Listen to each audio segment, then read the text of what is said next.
غزہ کی طرف امداد لے کر جانے والے گلوبل اسموتھ فلوٹیلا پر اسرائیل نے دھاوا بول دیا اور فلوٹیلا میں موجود پاکستان کے سابق سینیٹر مشتاق احمد سمیت متعدد افراد کو اسرائیلی فورسز نے حراست میں لے لیا ہے۔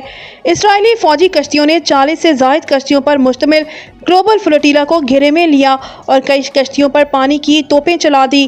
غزہ کے قحط زدہ عوام کے لیے امداد لے جانے والے اس فلوٹیلا پر پاکستان کے سابق سینیٹر مشتاق احمد اور عالمی شہرت یافتہ سماجی رہنما گریٹا تھمبرگ سمیت 500 کے قریب افراد سوار ہیں۔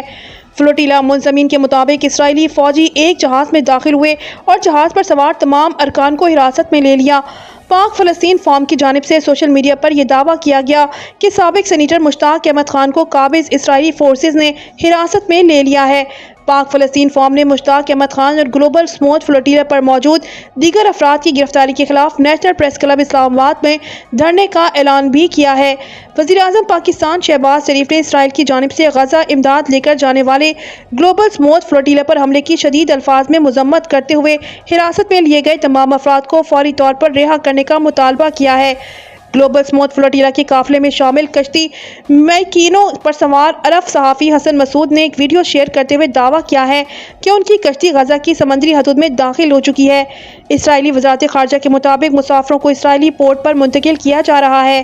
حراست میں لیے گئے افراد میں معروف سویڈش ماحولیاتی کارکن گریٹا تھمبرگ بھی شامل ہیں۔ اسرائیلی وزارت خارجہ نے ویڈیو بھی جاری کی ہے۔ اسرائیلی حکام کے مطابق اسرائیل پہنچنے کے بعد تمام گرفتار کارکنوں کو ملک بدر کر دیا جائے گا۔